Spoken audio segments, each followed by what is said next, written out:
Welcome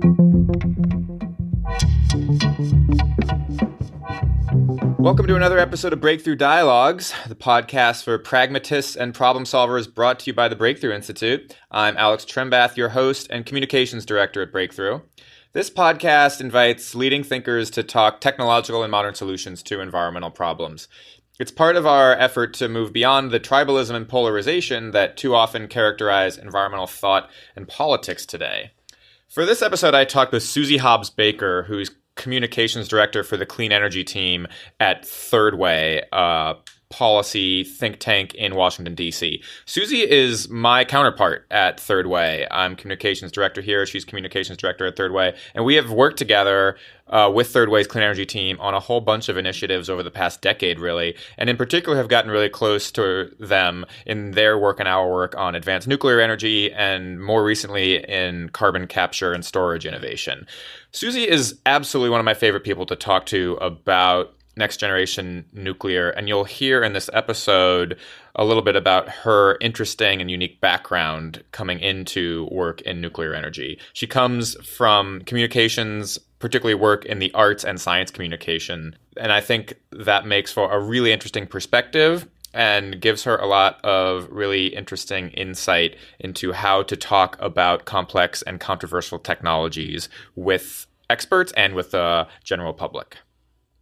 Suzy, thanks so much for being here. Yeah, Alex, it's a pleasure.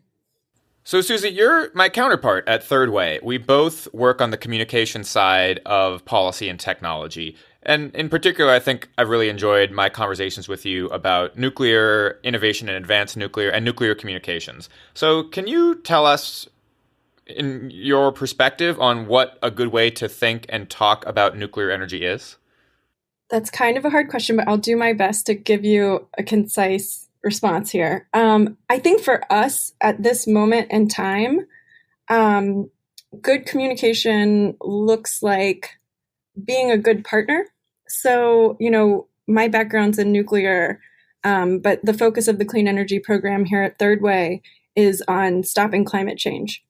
And, I think you and I both know that that's going to require every tool in the toolbox. So learning how to work well with others in different technology areas and to communicate in an inclusive way versus falling back to the sort of like tired trope of technology versus technology, right? So that's a big one, I think. Yeah, so we have seen a shift, particularly among advocacy and research organizations like ours, towards supporting nuclear energy, particularly existing nuclear plants. But the issue of the general public is a little separate, and I wanted to talk to you about that. So on the one hand, you see a lot of progress in things like nuclear and things like carbon capture with the creation of programs like GAIN at the Department of Energy, or the recent passage of tax credits for carbon capture technologies in the Omnibus Bill. And these were policies that really did not get a lot of public attention, very little fanfare. So on the one hand, you might look at that and think, look at how much progress we can make without the general public. On the other hand, the general public is and remains pretty skeptical of nuclear, probably particularly in their backyards. So can you tell us if and why general public opinion about nuclear energy is important?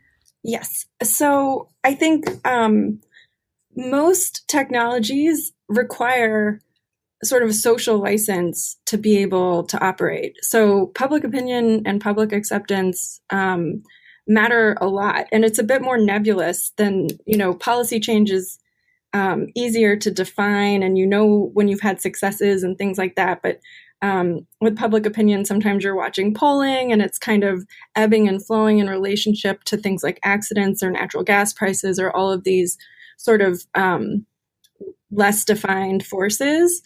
But I think it's essential. But I would say I think there's like an important connection between those sort of internal communications between orgs and communication around policy change and the public communication piece.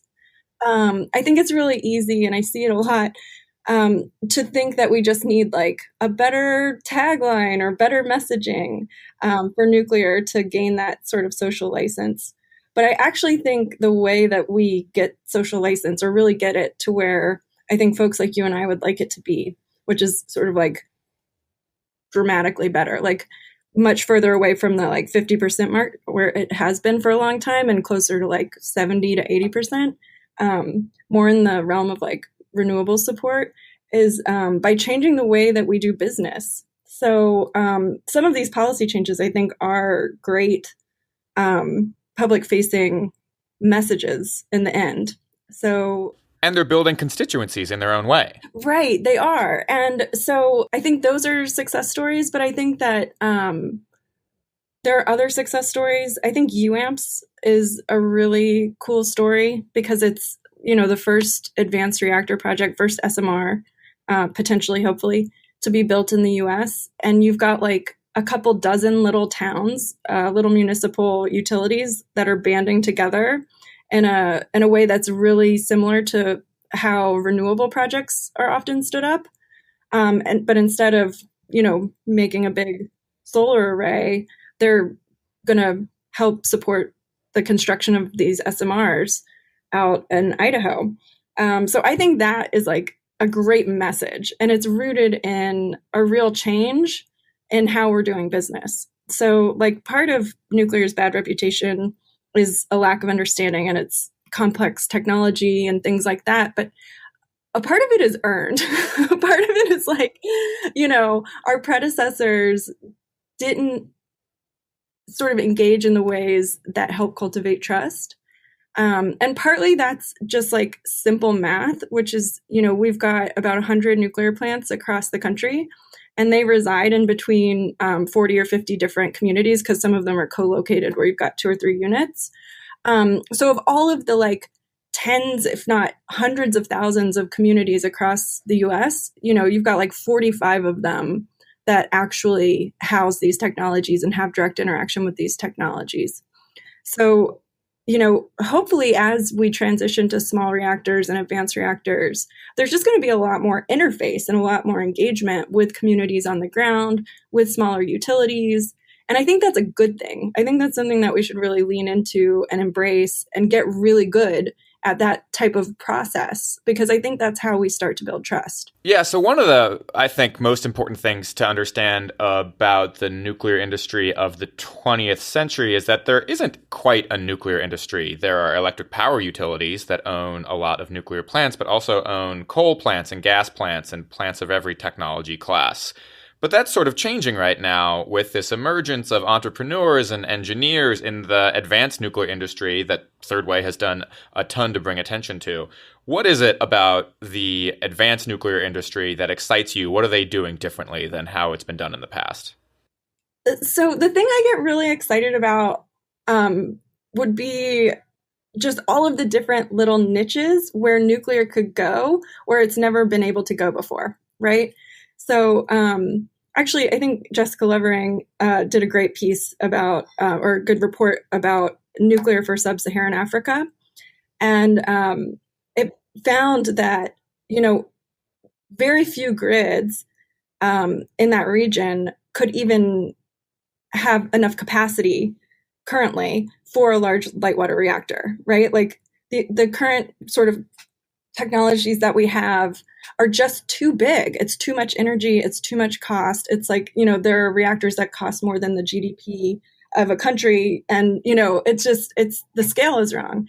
So I love the idea that you could have these micro reactors or these SMRs entering into spaces and working with communities that are really energy hungry and really need the technology.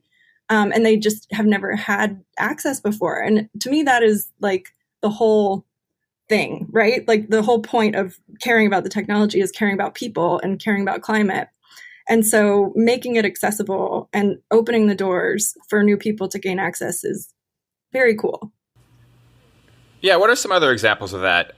You mentioned the Breakthrough and Center for Global Development paper on Atoms for Africa, on applications in sub-Saharan African countries. But you and Third Way spearheaded this effort with the design firm Gensler to literally envision what new applications, advanced nuclear, smaller nuclear, new fuel cycles, new fuels might serve with different technologies and for different communities. So what are some other options, and how did you go about working with a design firm, Gensler, to visualize those? So one of the other things that really excites me about these technologies is that they can look really different. They can integrate into communities in a totally different way.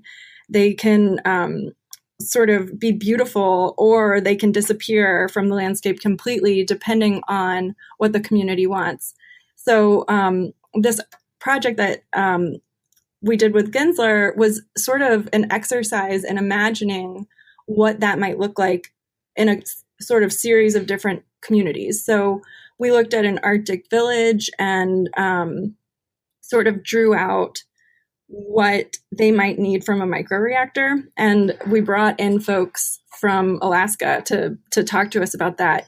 And it was really interesting because we had this whole conception of what this community was going to need. And this is a made up community, right? It's not like an actual community, but it was like, you know, sort of a generic Alaskan community existing on a diesel microgrid, because there are a couple hundred of those in reality. And so as we talk to folks who actually live in and work with these communities, they're like, oh, agriculture. We need, you know, heat for agriculture. And we hadn't thought about this at all, but it's like if half of the year is dark and you're eating like smoked salmon from a can for a couple of months out of the year, suddenly like access to fresh vegetables from a greenhouse becomes like this incredibly valuable thing. So we like completely reworked the design based on the community input that we received. And that image has gotten a lot of traction, which is great. And then some of the other images explored places like the Rust Belt. So who doesn't love like a big, awesome mid-century brick warehouse, right? And there are loads of those, and old manufacturing facilities, and, you know, thinking about what those communities need to help drive sort of economic growth and innovation. And so we thought about if there's a manufacturing center and they want to have source heat on site from nuclear, what would that look like? And how could you integrate nuclear, like a high temperature gas cooled reactor or something like that, into that type of a setting, into an existing system, without sort of disrupting it, sort of embracing what's there, the existing infrastructure, and making it new again. So yeah, we explored all of these different scenarios, and it was really helpful to just try to ideate, and we did a lot of listening, obviously, to folks from these different types of communities, you know, the way in which deployment could happen. And I think that everyone's aware that the sort of current business model for nuclear isn't functioning super well. And so it felt like not just a reimagining of the technology, and not even just like of the architecture, but of just like the whole way that the technology interfaces with the community and the value that it brings. Right. It's such a cool project, and we'll share it with our listeners on the Breakthrough Dialogues website. One of the reasons I really like talking with you, Suzy, is that you come to this from sort of a communications and outreach perspective. Can you tell us a little bit more about how you got to Third Way and got interested and active in nuclear communications? Yeah, it's a weird story. It's a fun story. So I went to school for fine art, and I studied sculpture and public art.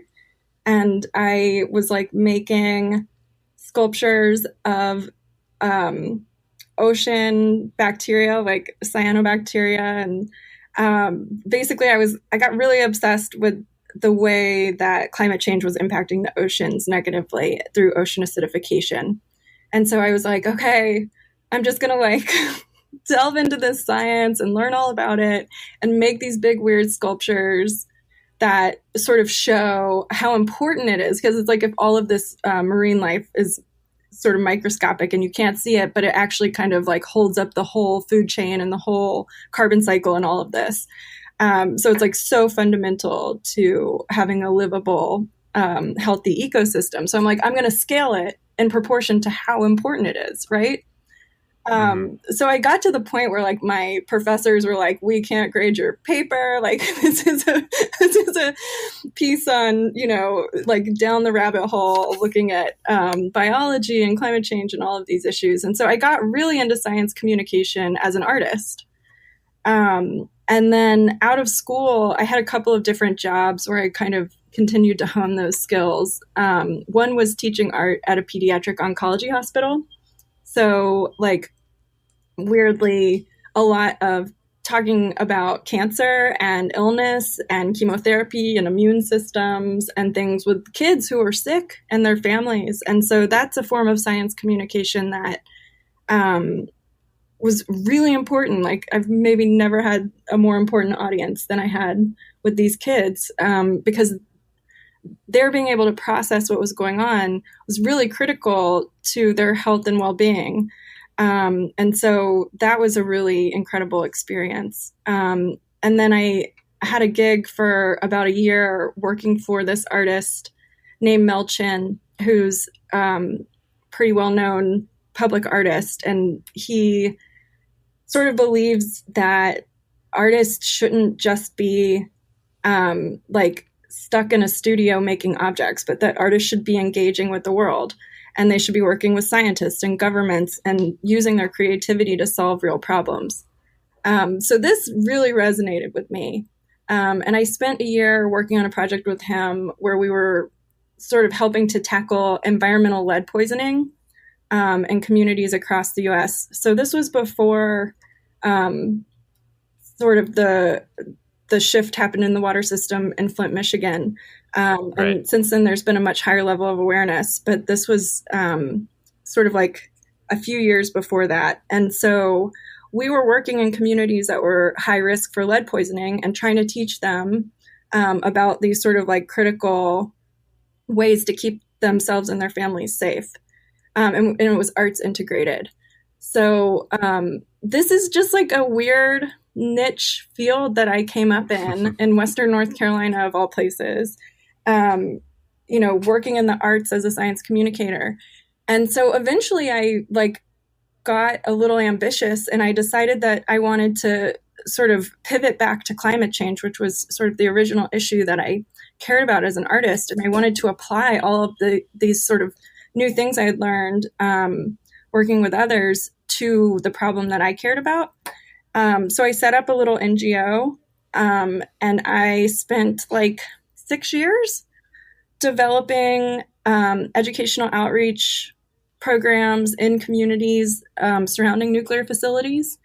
I worked really closely with national labs. I worked in underserved communities in the Southeast. And then I also started doing digital and social media campaigns around nuclear. And so I got really good at that. To the point that I just started getting recruited, away to bigger, more interesting projects. And so ultimately I ended up transitioning out to INL in 2014 and got wrapped up in the DOE system even more than I already was, because I was pretty engaged in that space from the get, and just found it fascinating. And I found it like a great space to explore and to problem solve and to work with really smart people.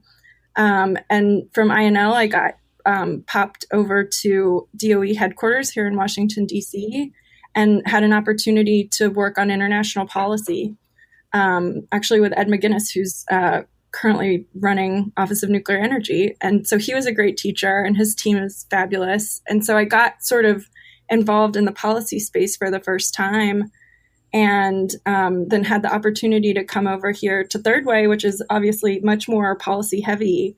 And I jumped at it. I was pretty sold, because it's just policy is a great way to make change. And you have really clear audiences. And so you can develop really effective communications campaigns to reach those audiences. So yeah, I've been here now for a couple of years, 2.5 years. And I've learned so much. It's just like a really fabulous place. Yeah, I love that story in particular because I encountered your work first before you were at Idaho National Lab, when you were doing nuclear communication and science communication, and have just been able to get sort of closer and closer to you as a colleague, as a collaborator. So that was one of the many reasons I wanted to talk to you here on this podcast. But you mentioned policy. You mentioned you're at Third Way now. You've been there for a few years. So we've been talking about nuclear.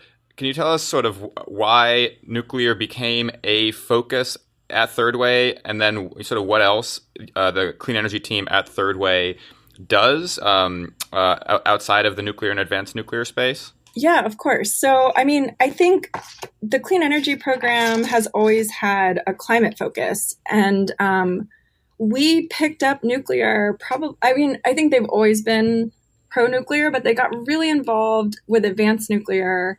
And weirdly, it was probably around 2014, and I've been in contact and working with Third Way for a long time, much longer than I actually worked here. But they realized that this was like an underserved policy area, that it had high potential in the climate fight, but that there were very few people in Washington, D.C. working on this. And there was a study in Inside Philanthropy that actually sort of bore this out, that not enough folks are really focused on nuclear or carbon capture. And that's basically our other big issue area. So I think we have been trying to fill a gap. It's not that we don't love renewables. Like, we are supportive of literally any low carbon tool we can get our hands on, but it's basically an attempt to help round out that tool belt. And so a lot of the way that we do that is through partnering with other organizations, like across the political spectrum, across the technology spectrum, and working together in the policy space. Especially with this administration, it used to be like all of the different technologies were fighting in the budget space in DC for their piece of the pie, or to get a bigger piece of the pie. But when this administration came in and they released their first budget for fiscal year 17, there were dramatic cuts across the board for everybody, for renewables, for carbon capture, for nuclear. So we were looking at like 70% cuts. And we actually reached out to a bunch of our different allies at that point and said, hey, we need to be working together, because we're all like, if we go to battle with each other while we're also facing these types of cuts, like, it's no one's going to win. So we've been working kind of with a bunch of friends and allies for a few years to engage Congress and make sure that the Department of Energy sort of energy innovation budgets continue to grow, which thankfully they have, because we have a robust coalition of folks who care about these things in Congress. But yeah, so that I think, for a while we were kind of like the nuclear group or the nuclear and carbon capture group. But I think that shift has really helped us engage in a much more holistic way, where it's like, of course, we care about those issues and still work on those issues. But we also just firmly believe that we have to do everything that we can to respond to climate change. We have to deploy the tools that we have. We have to innovate better tools across the board. And we have to do it sort of in a collaborative, cooperative way. So yeah, I think that's kind of our position at this point. And going into midterms, and of course, a presidential election just a few years out, right now we're really thinking about how to frame and message that for political candidates and folks who are going to be running on these issues in just a short time, or entering into Congress in just a short time and working on these issues. So we want folks to not fall prey to thinking they have to choose one thing in their energy policy. Yeah. Another thing that you and I have talked a little bit about, and that you know far more about than I do, is this connection between civilian nuclear energy and nuclear security. So I wanted to ask you about that, because I know that it's a new and recent interest of yours, and I've really enjoyed hearing your perspective on it. So, sort of, what is the space around nuclear security that we should be paying attention to, and what's your take on it? Yeah, so this is a funny project for me, because it's a much more technical area than I'm sort of usually hanging out in, but it's actually a communications problem. So I think I realized this actually maybe back in like 2012-ish, 2013 timeframe, that there was like this weird rift between the nuclear security people and the nuclear energy people. And there's sort of this watchdog relationship where there could be a more collaborative spirit. And so with advanced reactors in particular, there's all of this know-how from the past 60 years about how to integrate safeguards and security and all of those things into the actual reactor design. So, like, I had connected with Laura Holgate, who is the former U.S. ambassador to the IAEA, and she was on the NSC for Obama for many years. And she's just like a wealth of knowledge and an incredible person and mentor. And so she was sort of on the same page. We had both kind of like come to this realization separately. And when we got together and realized we both wanted to try to tackle this, it started moving really quickly. We found that there was just a ton of interest, that the developers were like, yeah, like, of course, I want my machine to be absolutely as secure as possible. And I would love to get some advice from some security experts on how to do that. And, you know, we kind of realized there needs to be some clarification of the rules. So there's some kind of like collaboration and some policy work that remains to be done. But we think that, you know, there's just a lot of potential to make even more secure reactors that like have an eye towards export, that the folks in the security community can feel really good about exporting because they've been involved from the beginning and designing them to be secure. So that's sort of the vision. And it's very much in the spirit of all of our other work. It's like, we don't think that one thing is going to solve all the problems. We don't even think one advanced reactor is going to solve all the problems. It's like we need all of the tools, like, but we need them to be secure. Like, we don't want to just accidentally create a bunch of new risks for people. You know, if we're talking about all of these communities across the world that we want to empower and enable and help them get these really brilliant energy systems, it's just also important to help think through the risk management piece of that as well. So we've talked a lot about progress in the nuclear space in this conversation. I wanted to close by asking you, in particular, where you see really exciting progress in the world. So I think a thread of a couple of the stories that I've shared with you really center on the power of partnerships and just really like how much you can achieve when you work with others, when you sort of let your guard down, let your ego down, and learn from each other and find ways to cooperate. And sort of despite some of the challenging conditions in the policy space in Washington, D.C. right now, we've still made tremendous progress, like enormous progress by any standard. So I think that's a really sort of exciting and positive and optimistic, I hope, point of view about what is possible, and especially through thoughtful partnerships. I agree with you, and we'll look forward to partnering with you, Suzy, on probably many projects in the future. Suzy, thanks for joining us. Okay, thanks, Alex. Thanks for tuning in to Breakthrough Dialogues. If you like our show, tell your friends, rate us on iTunes, and subscribe on whatever platform you get your podcasts. I want to again thank Suzy, my guest, and our producers Alyssa Kadaman and Tolly Perlman. Until next time, I'm Alex Trembath. Thanks for tuning in.